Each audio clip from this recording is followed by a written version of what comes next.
Here. Right.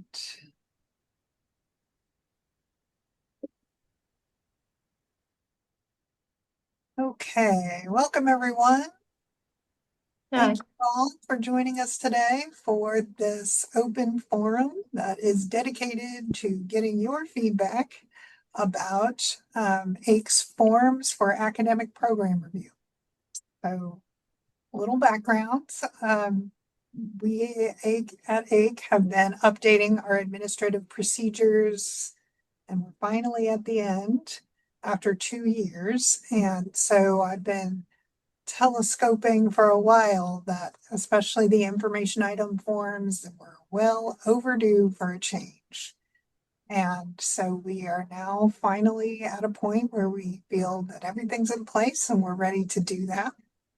At the same time, we thought we wanted to make a few tweaks to some of our main forms, which some of you on this call know we've been tweaking a little for a while around the new program proposal form. And so we did want to make a few additional changes based on things we've learned. So we appreciate your patience. And we also really want to know if there are things that are problematic that we should go ahead and fix this go around rather than, having to do another tweak 6 months or a year from now. Our ultimate hope is that this is going to be the last tweaking of the form until there are rule changes that would prompt another tweaking of the forms. So we appreciate that you all are giving up time on your lunch on a Thursday in the middle of July when most people are not ready to be back on campus, not ready to be thinking about business. So thank you all for joining us today. As always, we are going to post this recording, including all of the documents, to our website. There is a, webinar page, and I'll put that link in the chat and also send follow up to everybody who's joined us on the call today. Do y'all have any questions before we get going? No. Okay. And those of you who've been on my open forums before know that it's important to just hop in with your questions as we go along and not save them till the end, because sometimes I just get on a tear and we run out of time at the end. But the aim is to keep it to an hour. And then if you all do have feedback you want to send afterwards, you are welcome to email that to me. Also know that anything that I share on this call or post to the website for the webinar is still in draft. So there will be tweaking. This is not the thing that we will publish. The publication will come the first week of August. And also we will turn our website on live the first week of August. Okay. So let me go ahead and share what I've got. And here we go.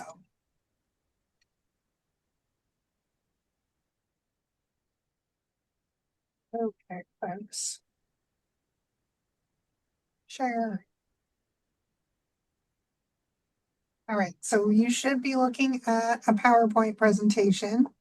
And let me go ahead and put it into slide mode. Hopefully that'll work. There we go. All right, so here we are today, and we are going to check out what's going on. So this is the landing page that we are hoping to set and go live in, I guess it's about 2.5 weeks on August the 4th. I mentioned that we will have our website will be down while we finish the testing the week before. So most everybody will have, in fact, you all have already done your good work submitting your items for September. We tried to aim that so that we would not disrupt the September submissions. But we do ask that anything that you are planning to submit for December, we would prefer it if you just held on for a bit and went ahead and submitted it using new system in August that will help us make sure that nothing gets lost. So if there are things in there, we will make sure that they are escorted to the proper location and get reviewed. But if you haven't submitted anything and you're planning to do it, please wait until August. All right, so when you log into APR, those of you who are on this call probably have a login that you use. Then you will see this landing page. So my queue is still there. The forms and guidelines will open up to new forms. Program inventory search. This is a link out to our public facing program search tool. It's also on the front end of our website under Find a Major, I think it's called. And then program detail, if you've never used this, is where you can go and see all of the notes and dates and everything that AIC has recorded about your program. So this is really more for research. Like, when did this program start? Did we have this program back in the day? Did it pass its post-implementation? If you want to see all that, that's under program detail. Okay. So the new things, those of you who are frequent flyers, who've been using this portal for the past 4 years since it's been live, will know that we have moved things around. One place we haven't moved very much around is over here on the right side of the page. Okay, so this side of your page where it says units and sites. Oops, skipped ahead. Okay, so we've added this little notation due 2 months prior to meeting, just as a reminder. Obviously, we're not going to update the dates every time, so you'll just have to know, okay, I'm aiming for the December meeting. So if I'm trying to submit units and sites, they're going to be due in October, 2 months prior to December. All right, so you've got your academic units and various off-campus site functions. So these are the things that are not tied to a specific program, and therefore they don't read to the inventory. All right, here in the middle, there has been perhaps more changes. The order of things have changed, but you will still see a button. Now, instead of, I believe this was called existing programs before, this is called notification items. So to help us organize our due dates, again, with the note 2 months prior to the meeting, there will be non-degree certificates and your options, program updates, post-implementation, and then that brand new button called program closure. We previously had a button that was called other program updates. And other program updates created many a headache, perhaps for you, often for us, because we would get things in there that belonged in other places or weren't quite what was meant. But so program updates has more or less is gone. It doesn't other program updates is not a button anymore. And the things you probably used to put into program updates, other program updates will go into substantive modifications, which I'll talk about in a minute. But program closure is just for when you are closing a program. And we have found over the years that there has been considerable confusion around the order of operations for program closure. So we are going to just make it clear that SAC CFC is the one driving the bus when it comes to program closures and teach out plans. So this is a new button, which I'm not going to preview today, but it'll be very obvious to you when you see it. You click on it and it'll say, when did you get approval or notify SACs about your program closure? When is the program actually going to be done with the teach out? And then lastly, upload your SAC CLC teach out plan. So there won't be anything else. We'll just need to know what you told SACs. And then that will give us enough information actually to make our completions processing work for teach out. And so the order of operations for closure is you tell SACs. Once you get the approval from SACs, you tell us. So there will be a delay where you know you're planning to close a program, but you haven't told us that the program is closed. All right, all good with me so far? I have a quick question. Yes, ma'am. Does program closure also include program inactivation? So that is the problem we're trying to solve. We have found that I would say 9 times out of 10, when people are trying to inactivate a program, what they mean is I'm putting my program into teach out. So it will be very rare that we will have a true inactivation, which based on ACE definition is it's a fully viable program. Something has happened perhaps with faculty, or some situational problem where you're putting the program on pause and you plan to restart it. So Okay. if you are truly planning to inactivate by putting a program on pause, then we will figure out what you need to do. But like I said, 9 times out of 10, it's really a program closure, and inactivate means we're in teach out. Does that make Okay. sense? Yes. So you just want to know about the closures now. All right, anything else? So I'm sorry, Dr. McGill, you're saying that do not notify AIC that a program has closed until after we have received the notification from SACS that they have received the closeout. That's it. Okay. Yeah, because we've also had it happen before where the teach out plan isn't accepted by SACS or it needs modifications. And so things just are on a different time frame than we originally thought. So we want to And when know we- when it's And when settled. we do notify you, do you want the paperwork also that was sent to SACS? Yes. Yes. Do you we also want the individual teach out plans on the students that elected to remain in the program? No. We Okay. don't want the student identifying information if you can help Okay. it, but we want to make it easy. So whatever packet you submitted to SACS, if it's a summary, Well, SACS does require the individual teach out forms. That's why I was getting clarification from you. Do you also want those? SACS requires those. we don't need them. Okay. As long as it says somewhere the last student will be taught out by this date. Okay.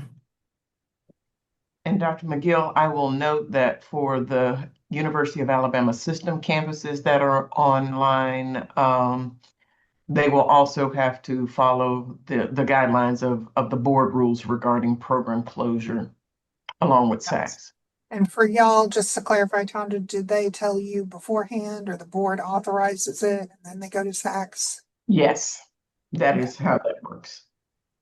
Okay, so yes, we are not intending to interfere with any of the internal governance options the way that this is done for your board, but we do recognize that SACS, we only want to know about it once you've told SACS and everything's all settled. All right. More questions?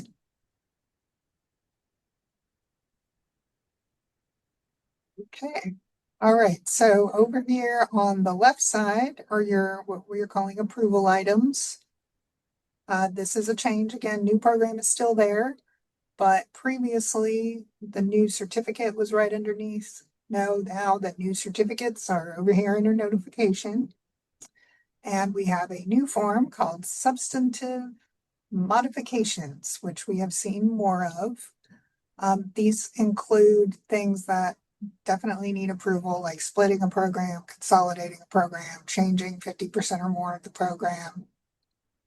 But there are also a few things that were submitted under other changes that really are curricular modifications. You know, we're changing 25 to 49%.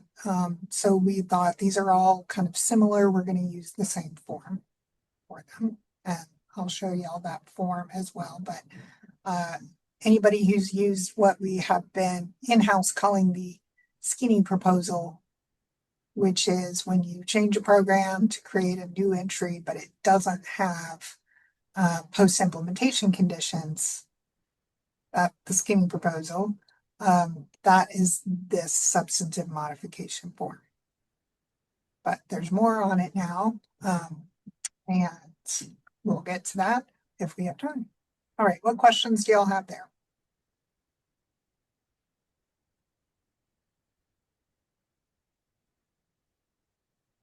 Okay, now let me show you this, and again, we'll publish it once we finish with the tweaks.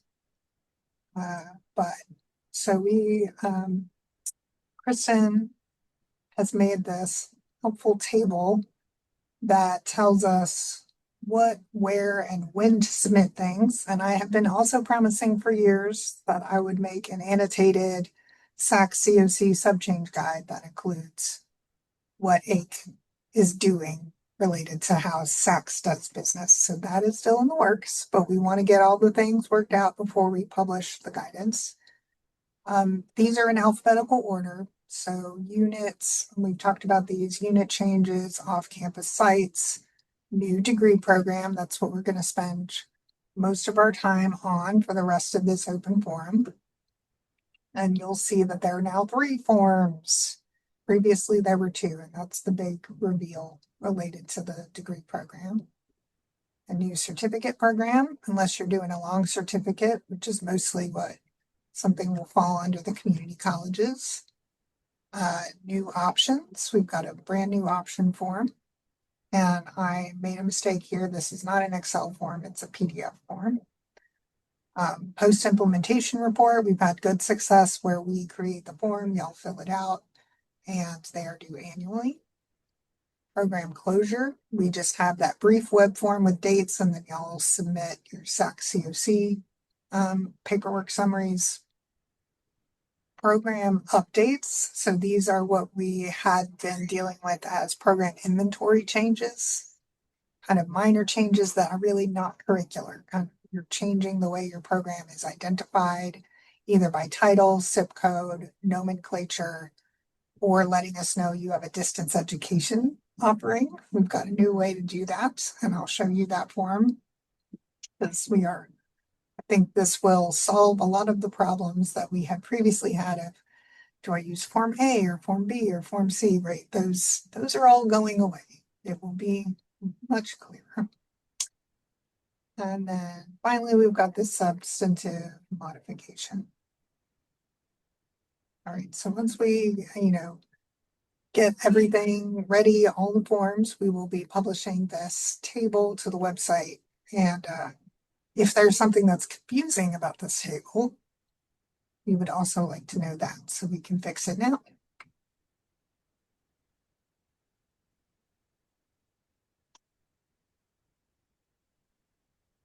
Suggestion on number 6. Instead of saying except for CER, could you just put that except for a long certificate, make it more? Yep, we can do that. I can't type into this, but I will take that note down.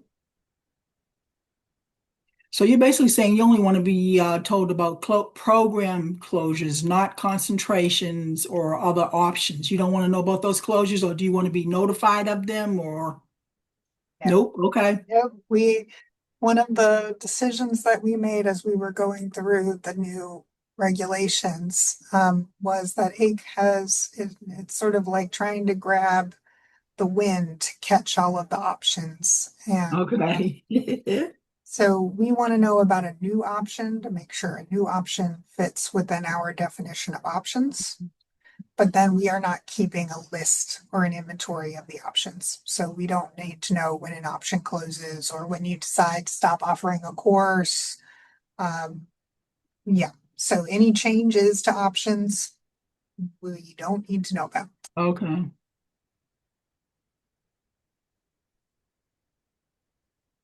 Okay. All right, well, let me show y'all the preview of the program updates. So this is the number 10. And when you click into that button, right, which is under notification, this is what you will see. Well, first you have got to pick your program. So UA, you guys got to be the test case for this one. This is not actually changing your program, but we picked you as a test study. So for this particular program, if we wanted to have the title change, you would click here and say yes. you want the title to change, and then it will open up this box over here on the right, and you would write the new title, and you can still see the old title here in the middle. So we want the new title to be Communication Arts, for instance, you put that in there. And then if the zip code is changing, click yes, it'll open you up a new zip selection bar. You can see the old one, you'll see the new one. If you need to change the nomenclature, similarly, pick from the drop down. Oops.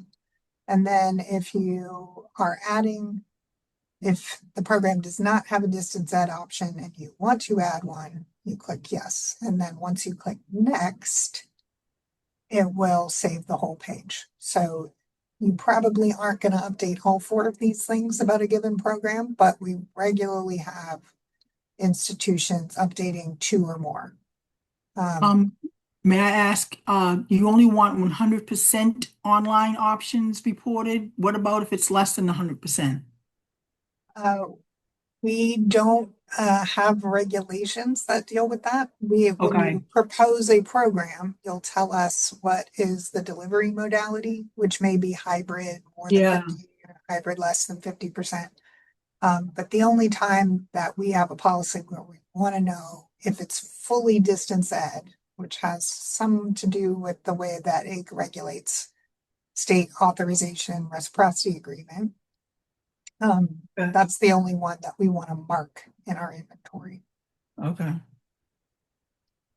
Yeah, and you'll see if anybody's been paying attention to our agendas, there's a page that says, distance education notifications, and it just lists the programs that have told us they are doing 100% distance ed. Okay, what other questions do y'all have about this form?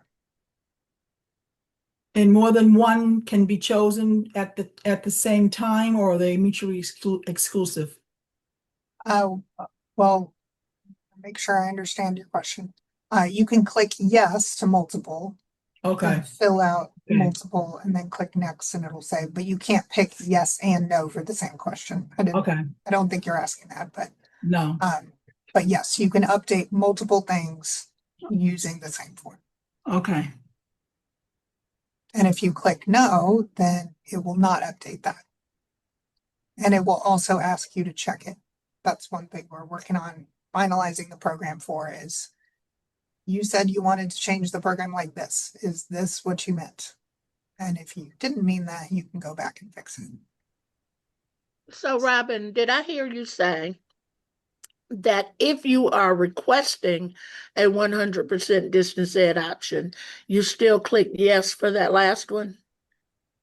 Yes, Okay, because presumably you would only request it if you didn't have it already.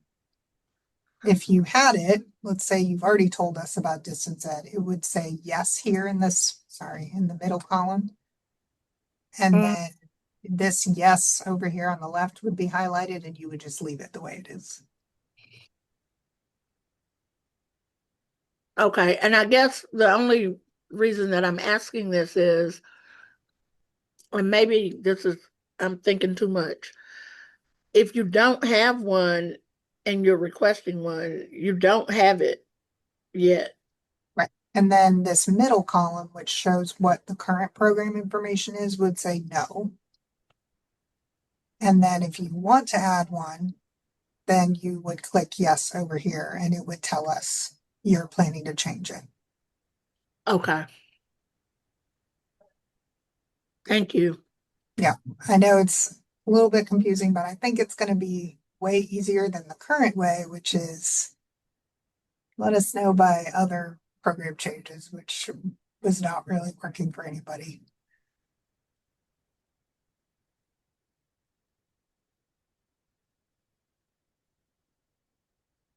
All right. More questions on this one? Or are we ready to go on to our next thing? Quick question, not necessarily related, but kind of this distance ed. So now that we can go on and see yes or no for options, is there a way to add that information to the inventory? Yes, that is the plan. We Okay, are going to be adding it to the inventory, whether it's yes, no for distance ed, there is another field that will say, which we currently have, that we need to clean up, that says delivery modality, and it has more options, face-to-face, hybrid, online, competency, right? So that's still there. Okay, We are also adding a new field that says when the distance ed notification came to Wake. So that will help Perfect. us with research. As especially when we're talking about federal regulations, about online disclosures and SARA membership, this is something we wanted to be able to at least keep track of a little bit better. good deal. And there will be a process where we've got some interns working to update this information for, I want to say we're going to probably go back for 5 years of AIC agendas and enter the information, and then we'll have y'all check it and then tell us about anything else that you already have been offering distance ed so we can mark it and then just move forward from there. But that will take us, I would be very happy if that project of marking distance ed got finished by the end of the year, but we'll see how that goes.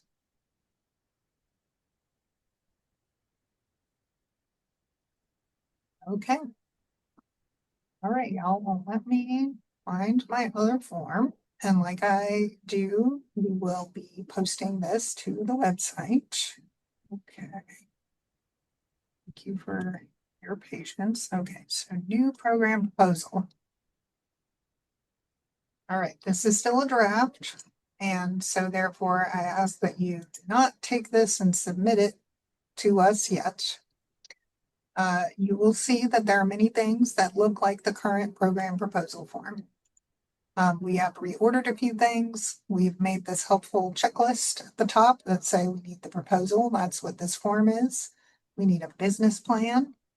The business plan is still Excel. It still has those validations in it that y'all have seen before. We did tweak a few things to keep us from getting, we've had a couple of issues that I think we've ironed out the kinks. All right, contact information program. This is all pretty much what you would have submitted before. So, got my annotated copy here. Oops. Okay, so program description. I'll just alight and say concise program summary. We've added a little better guidance here to make sure that what this is just kind of a 1-paragraph description of what your program does. And we put it into the staff recommendation to help our commissioners and future people who may be looking for our agendas understand what your program is about. Sometimes we have been getting odd descriptions, partly because we might have prompted not in the best way. So nothing too long, but definitely user Robin, friendly. I have a Yes. question. Hello. We have a new program and literally they've completed the new program proposal document, but I have been waiting because I wanted to wait until the implementation of the new APR. Please, I don't want to go back and tell them they have to redo a new form, but do I have to? We are taking both forms in December if you're aiming to get into the December meeting. Okay. There will be an additional Excel file, just so you know, what was on a Word document for the curriculum. We're going to ask that y'all put them Okay. into Okay. the Excel. So there'll Okay. be a little back and forth there, but I think we can handle it. Okay. Thank We you. want people to get, be able to use the new forms for the March meeting for 2026. But I think we'll be able to get almost everything we need from the old form.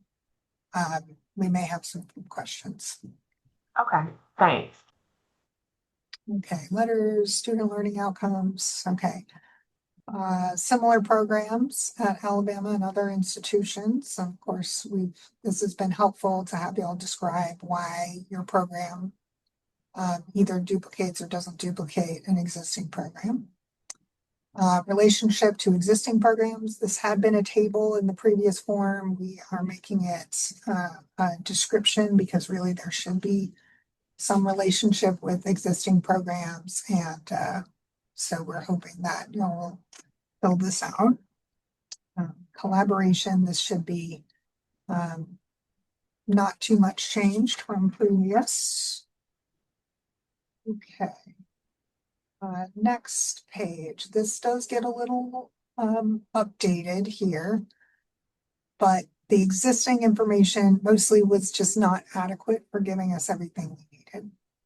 So for the programmatic accreditation, there's part of the web form has a drop down, and that is also in this online, this Word form. So all of the accreditors that we know about are in the list. And if you are planning to submit to an accreditor, you can pick none if you're not, or other if something's not there. But if they're not there, please do tell us who they are. And then we do need to have more of a timeline for when your program accreditation will be reached. So more, this semester we plan to do this. This semester we're hiring a program director. This semester we will start enrolling students. This is when we can submit our candidacy, more of the steps. Other change is professional licensure. Again, y'all saw my newsletter that said, we're starting to mark these things in our inventory. So we want to get on the front end of it.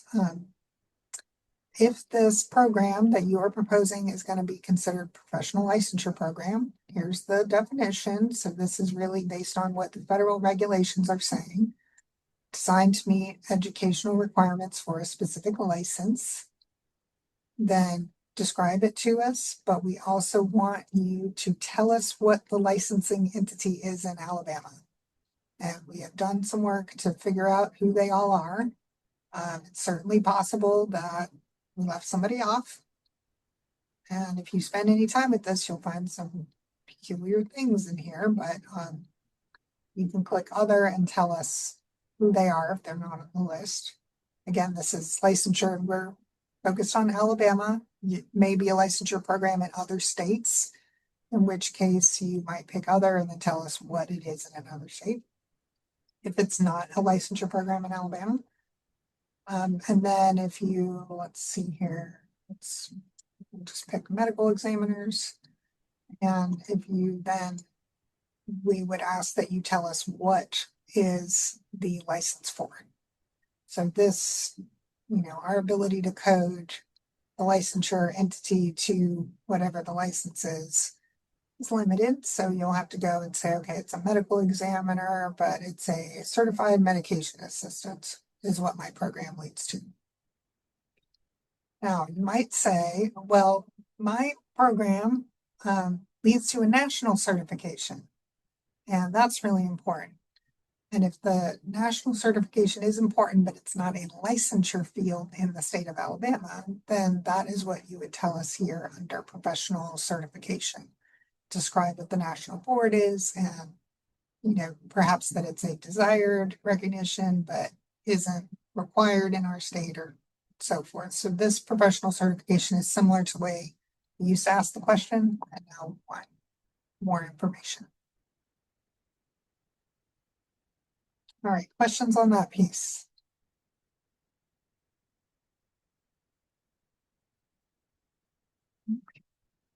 Missions.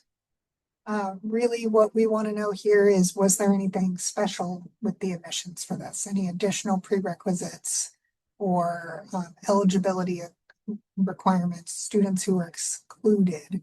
So, if you have to have a certain bachelor's degree to get into a master's program that's accredited by a certain body, that's the kind of thing we want to know. All right, mode of delivery, we talked about this briefly a moment ago. Please tell us how you plan to deliver the program. This can be anyway, hybrid, in-person, competency-based. And then we have this additional question about the distance education. We're also more explicit at this point about our instructional sites.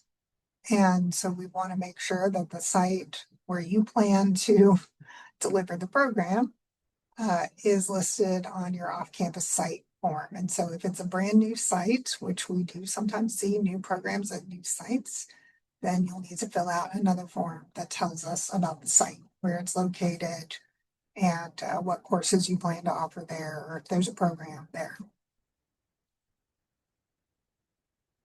All right, y'all good with me so far? Quick question on the part about the distance ed. Will it have any sections offered? You're meaning course sections or like a So that's- concentration? So this is a good question. If you're telling me it's not clear to you, then that means we may need to tighten this up. What we mean is, will there be a distance education, fully distance education? We did not use the word option, we used section. Elsewhere, we used option. What we mean is, will some students be able to complete this 100% distance education?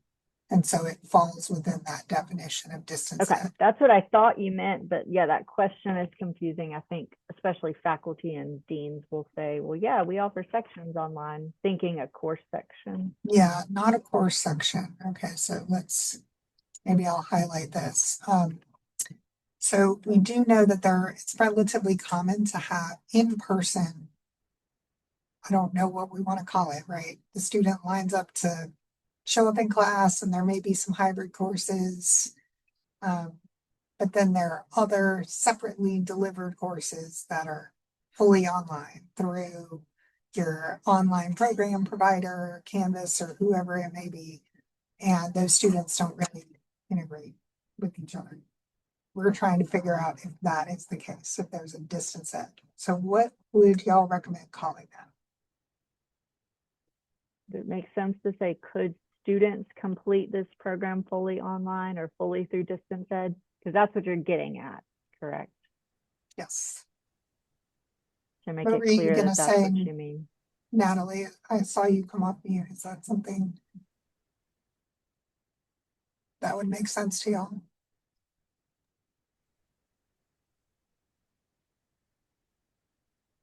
Are we talking about program components or requirements?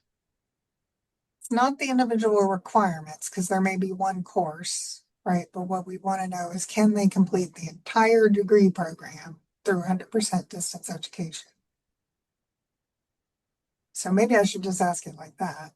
I think, yeah, and then can students complete the entire Yeah, program? Yeah, That's what just I was gonna keep it that say. simple, yeah. Robin, just say what you're gonna say.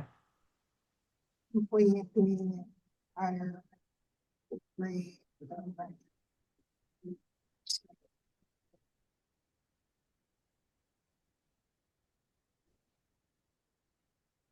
Entire degree program, just to be clear, talking about 100% here, not 75%. Is we want to be able to ultimately to kind of do some validation between what y'all submit to iPads for distance education and then what's in AICS database is something we would like to consider down the line. I don't know that we're ready for that yet, but so we also didn't want to exclude if there is a face-to-face option or students can complete it face-to-face. That's great, but we're not as concerned about that. Right, so we're clear. Y'all feel like this is a good way to do it? Yes. Yes, much better. All right, thanks, Ashley, and everybody. Okay, instructional sites, industry, this hasn't changed. Except we did change some order. We put student demand below the industry need because we kept getting the information in different places, and it wasn't clear always that these were different. So student demand refers to how you know student is going to show up in this program. And then industry demand is, how do you know that students who complete the program are going to get jobs? And so it's really much more about the industries and the employers and student demand. The best evidence for student demand is always enrollments in related coursework. If you've got, a minor that you're offering and then you're planning to make it a major or a concentration into a full major, then tell us how many students are in that. And that's always the best evidence for us.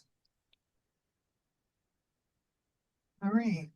And additional education, that's just, clarifying, right? If you say that your program is intended to create social workers, but really they need to be master social workers in order to get that job, then you would tell us here they would have to go on to a different graduate program to get this occupation. Okay. The next section here of the proposal is related to resources. So this hasn't really changed from the last version. We've tried to make it a little more explicit by adding some indications of line numbers and so forth into the business plan, which I'll show you in a moment. And we had on the business plan some confusion about faculty and staff and administration, how you should say you were paying for somebody if they were an administrator, but they have faculty status. So we just made it all personal on the business plan. Your faculty roster, same as before. Equipment, facilities. Again, you would check yes if you are planning to include costs, and then we want to know, if you are adding equipment, tell us what the equipment is and make sure the costs are showing up on the business plan. Yes, Kim, go ahead. Can you scroll back up to that last question about the if they need further training or education? There you go. So I'm just thinking of what I would probably get asked as a question on this. Occupation selected, can you say something like in the SOC codes or something so they know specifically that that's what you're wanting? Okay. Like the occupation selected by the SOC codes above or something like that. Okay. That SOC occupation selected above. Yes, that will help. Thank you. Right. Back down to business plan, unless there are other questions, do stop me. Equipment, facilities, those of you who have been following libraries, because I also work with librarians on the network of Alabama academic libraries, we'll see that this has changed a little bit. We previously had asked for a library summary for every new program. We decided that it was a better use of resources just to ask the library questions similar to how we ask equipment and facilities questions, which is, will you be adding library resources? And if yes, then give us a description of the resources you plan to add. But we are not going to ask for a description of your existing library resources. So long as we can tell that there is evidence, you offer related programs, your library is adequate for that. And so we'll leave the library details to our colleagues at SACS and other accreditors who get into the weeds on program quality. Accreditation expenses and then other costs. Sometimes we see the marketing agreement show up here. All right, this is a new, a little bit tweaked in a way that I think will make it clearer to everyone. Many times when we're calling you with follow-up questions about your program proposals, whether from peer review or from our own review, it has to do with the revenue. People are pretty good at telling us what the expenditures are, but sometimes the revenue doesn't always match. So we've got the tuition revenue first, pretty good at calculating that, and tell us how you calculated it. External funding, if you put external funding on your business plan, that says maybe sponsor programs or you're using some federal Perkins funding or some other kind of funding to support the program. We want to know, we want you to explain what it is, where it comes from. If it's earmarked state funding, please tell us what fiscal year it's in. That helps us make sure that we can see where it came from. And then The goal is that through those sources, tuition and external funding, you'll be able to balance your budget. But if not, then we would need to see or hope to see internal reallocations, namely your institution has decided to spend some of its own reserves to support this program. And that does happen for high priority programs. But we also want you to know that we calculate reallocations for each year. So this is kind of like a balanced household budget. And specifically the first 2 years, you may have a lot more expenditures to get the program off the ground and build your new faculty than you would the tuition revenue, because you haven't quite got the students yet. So we do see reallocations needed to balance for years 1, 2, 3 is pretty common. But we would hope that you all are also checking for those things. But if you suddenly get to the AIC meeting and look at the business plan, and it's been updated to include reallocations for the first few years. That's why we're trying to balance your expenditures against your revenues.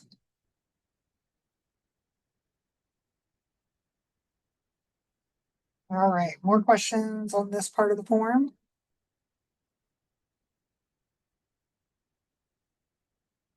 No. Put up the business plan. So this should look very similar to what you all have been filling out before. It's got these validations in it, and you'll also see that we have included line numbers in the form. So if you're printing the form, you can see which line to go to. And any of those instructions that said, be sure you include this on line 8, there's line 8, equipment. Like I said, we've combined all the faculty and salary, administrator, staff salaries into personnel. So that way you don't have to figure out where a person goes if they belong in multiple categories. Accreditation has been pulled out as its own thing. We've also reordered the revenues into the more natural way of doing things, which is for the most part, expect to see tuition and fees be your largest source of revenue for a program, external funding, and then reallocations only when it needs to balance between here and here for the first few years. All the sections on enrollment projections and degree completion projections are all the same as they have been in the past. And we do sometimes get this question, so I'll just say lead zeros, meaning, we recognize it takes a few years for programs to start producing graduates, especially brand new full cloth programs. So if there are 2 years or 3 years where you're not producing graduates and you start in year 4, then we only start the average from year 4. And the table is set up to calculate it that way. And then we've got our helpful reminder about new enrollments and degree completions, and y'all can see we expect there to be, 25% more new enrollments than completions. This helps pad for, any attrition, natural things that happen where students change their minds or move to another program or what have you. And these are our degree completions that the legislature gave us back in, I guess it was trying to figure out when they did that. Maybe it was around 2000, turn of the millennium, they got involved with that. Before my time here. All right, what questions do y'all have on the proposal summary? I would have to go back and look because I can't remember exactly, but I know there was an issue with these validations in the bottom. Because Kristen and I had talked through them at some point. What I thought it should validate was not. Has any of that changed, or it's still doing the same thing? I don't believe we've changed any of those. Kristen, are you on?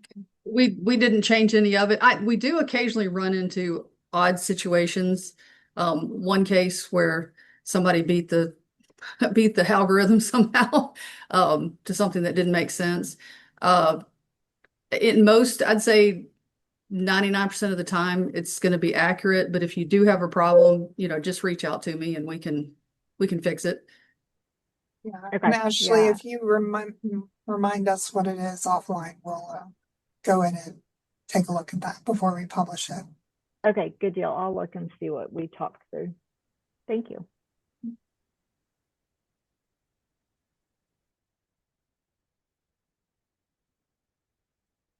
Okay. Other questions on the business form before I go to our brand new curriculum plan form? This is really the new thing. Okay. All right, so previously the curriculum plan was in, let me get the view right here because it's a page break. Let's just go for normal view.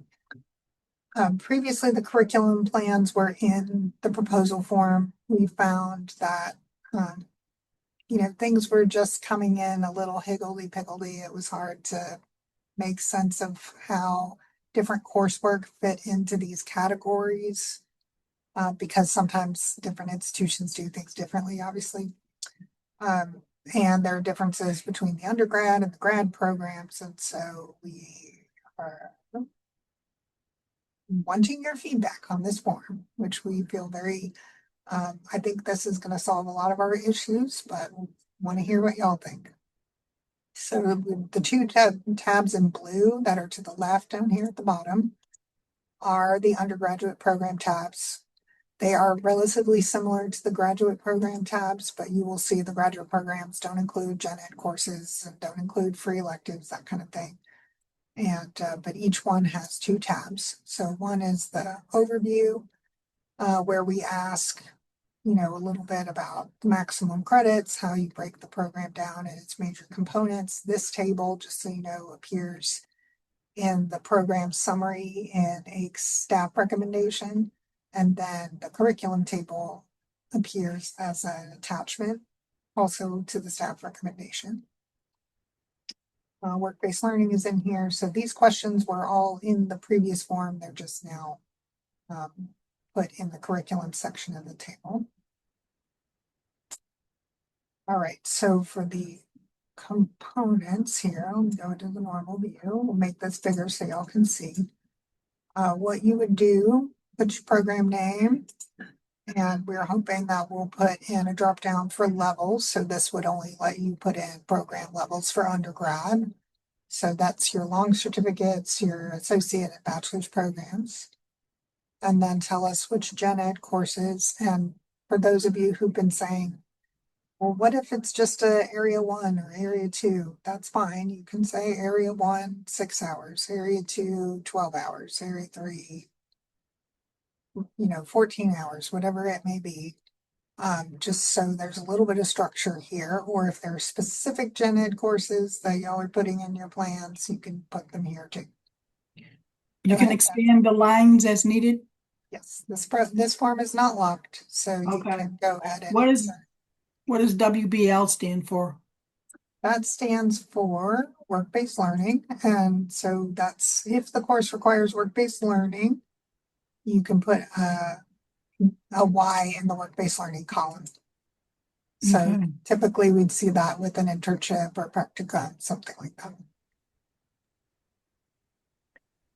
Question Okay. about gen ed, less about the form, but you said we can just put area 1, area 2. We don't have to specify if they fall within our predetermined areas.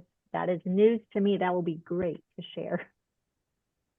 Right, unless there's something specific that y'all want them to take, how sometimes the transfer guides will say, okay, this is a, biomedical sciences program, for instance, we want your area 3 math and science to include both biology 101 and 102, then you would put that if that's really Okay.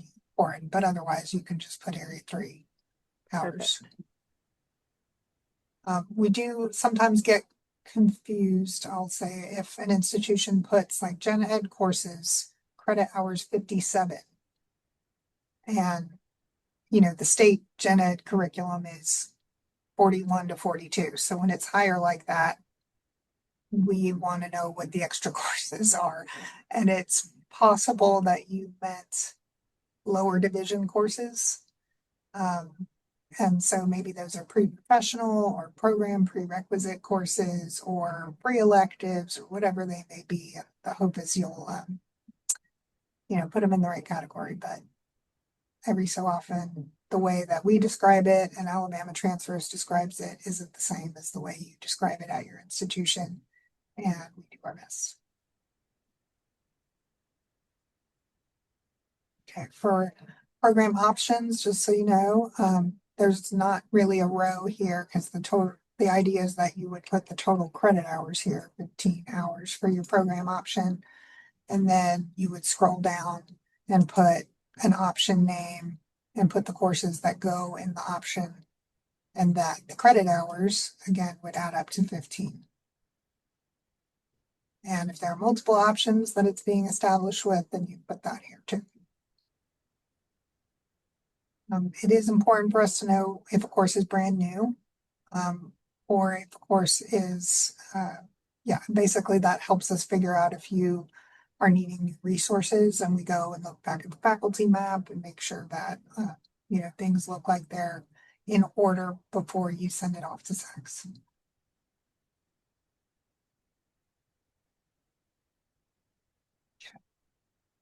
On the grad form, it looks very similar. Except you'll see that some of the categories aren't there. We don't have gen eds, we don't have free electives for graduate programs. But the rest of the courses are questions are the same. And then again, you can insert rows, take away rows as you need. And if for whatever reason you wanted to add another category that's meaningful to you, there isn't any reason do that. And just we're hoping that these are the categories that make sense for your graduate programs.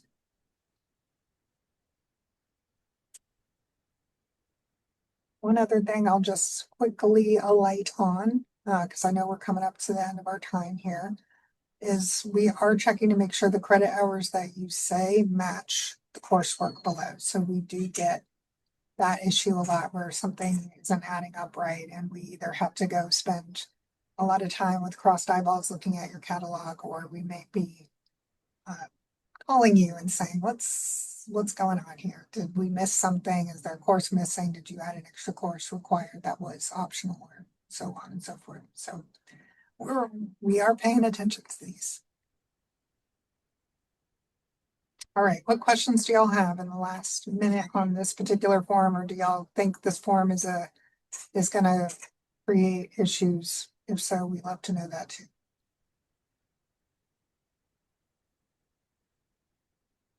With the graduate program, the way you have it broken down as courses, electives, the research, and I think the one below is practicum, is that all considered as part of the baseline for that program so that there is sufficient hours there to be able to say, and then we have the option, which is not more than 50% of what the baseline is?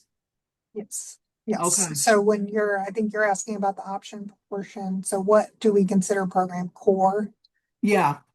So for graduate programs, or program courses are core, program electives are core if students in different options could take the same electives.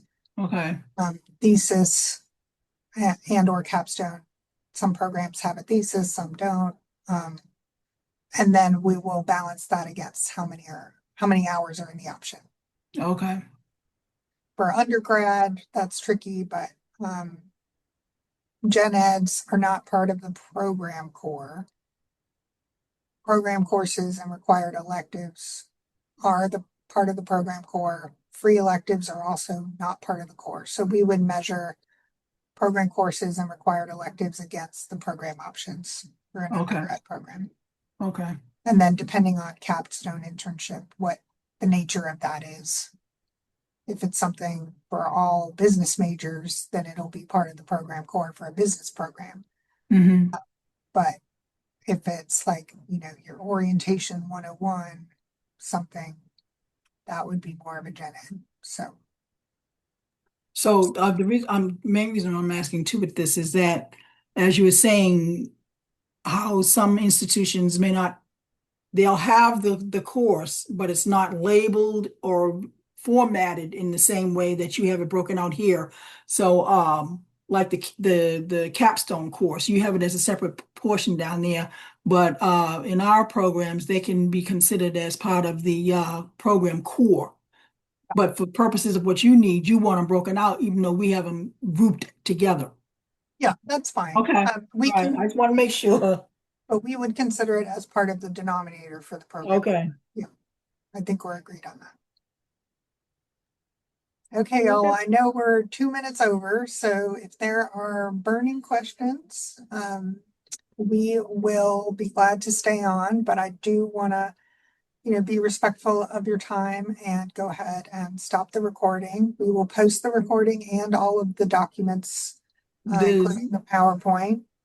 Last question I have, Dr. McGill. So have you guys like basically eliminated submission of letterhead with listing of things that you no longer want? Like, I think we used to put on there deactivations and concentration endings. Now title changes were on there too, I believe, but those now you have a actual slot for, correct? So you basically don't want letterhead anymore. Unless it's a new program, a new academic unit. So Okay. so we did say upload letter for an academic unit change, but everything else should either have a web form or a form that we provide. Okay.